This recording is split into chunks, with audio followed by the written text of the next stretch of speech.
Hello there, you wonderful Resident Evil-y people. Welcome back for more Jill's scenario. Now, unfortunately, this is post-commentary. Yes, not used to this, totally not used to this, but the problem is Audacity, the voice recording program that I use, encountered a strange error and decided to lose, I think, roughly about the first 40 minutes of commentary that I did on this video. So since this is a bit of a boring part anyway, I figured what I'd do is I'd just talk you through everything that happened over the course of that 40 minutes and then leave you with the original commentary once we hit that part. So continuing from where we left off, the little cabin that we were in, I left that first room that we went into and went across the way into the other room. The only real interesting thing in that room is just a key item, which is a red book. You can see it over in that direction. And then there's another room within that area which has a bathtub. You unplug the bathtub, the liquid runs out of it, and you find a key inside it. I continued down the corridor and ran into the room in the end, which contains a couple of large spiders, and nothing too interesting aside from what seems to be puzzle. You've got two snooker cues lying on a snooker table, and they are pointing to various balls which are laid out on the different edges of the table. Now, from what I worked out, one cue is pointing to 4 and the other is pointing to 9, so that might be useful later on. Unfortunately, whilst having a scout around the rest of the room trying to find other items, I managed to get cornered by the two spiders and died, but that never really happened. Or can we pretend that, please? Thank you. So getting back up to where we left off, I continue down the corridor, and there is a little hole in the floor which I remembered a tentacle will come through if you try and walk near it from my Chris scenario. Now, if you push the pedestal over that can be completely avoided.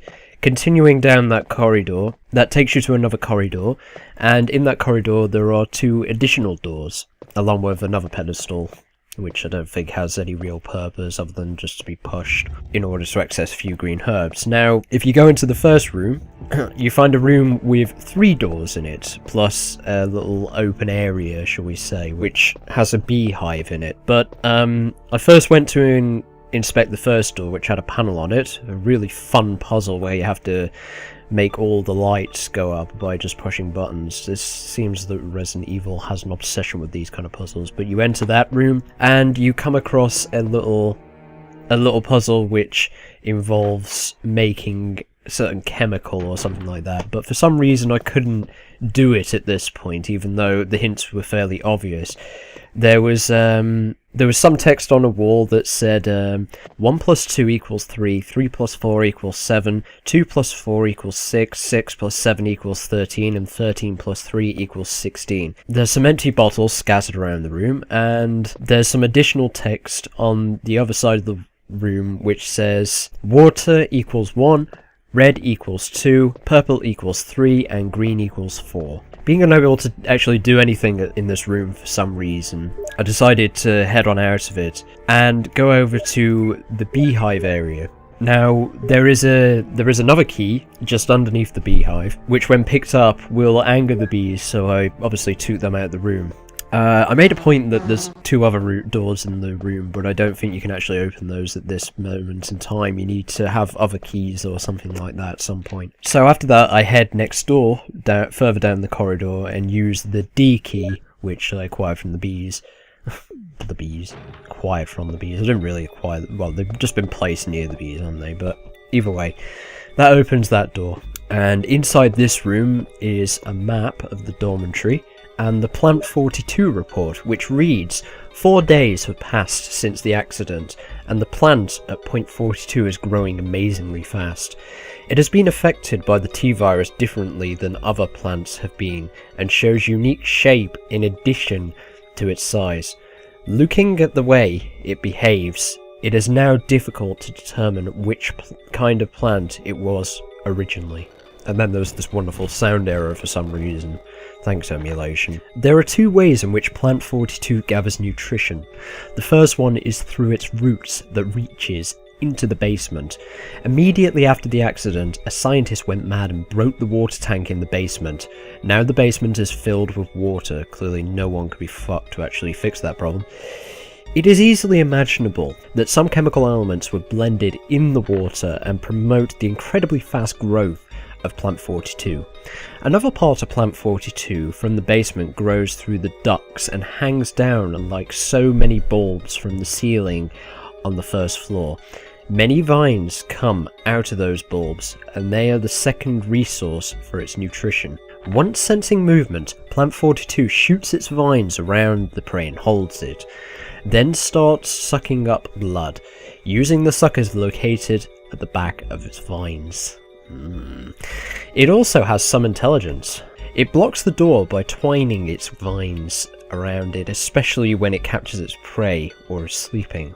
Several staff members have already fallen victims to this, and that was written May the 21st, 1998 by Harry Sutton. So there is another room inside this area, which it just contains a zombie and then a few shotgun shells in a sink or something like that. There are a lot of items around like that, just littered. I think in total there was like 3 clips of pistol ammo and then 3 sets of shotgun shells or something like that. So after pushing a few cupboards around, it reveals a set of ladders behind it which head down into the basement, and then there is a very, very exciting box puzzle which essentially is pretty straightforward.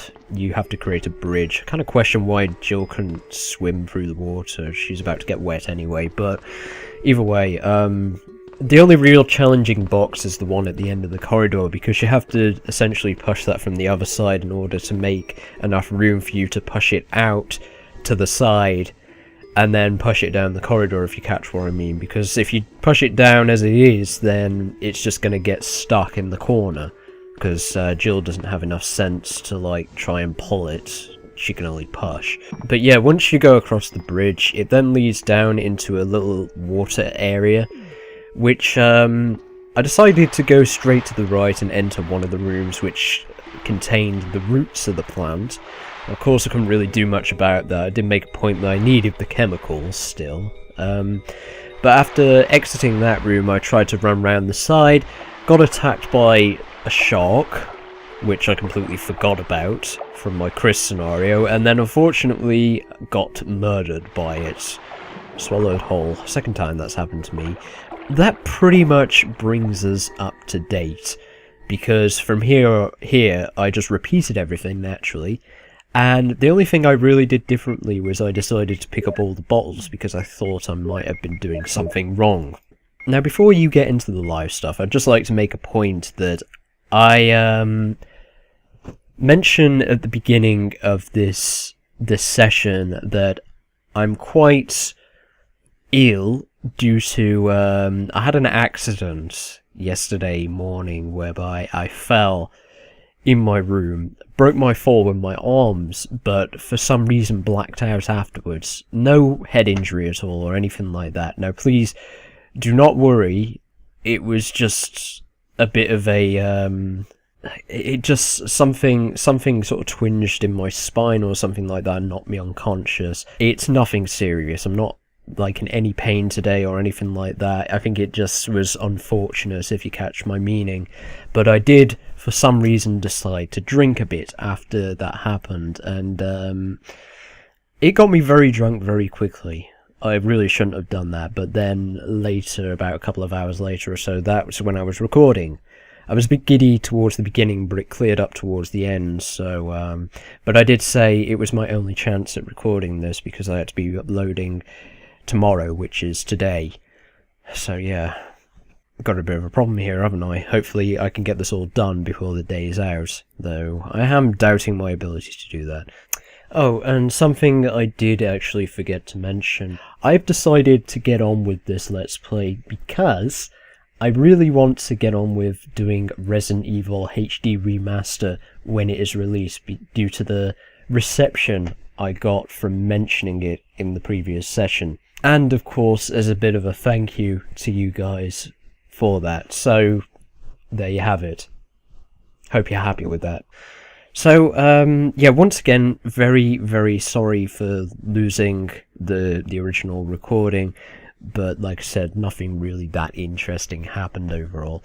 And, well, you can now jump back into it. Thanks for watching, guys.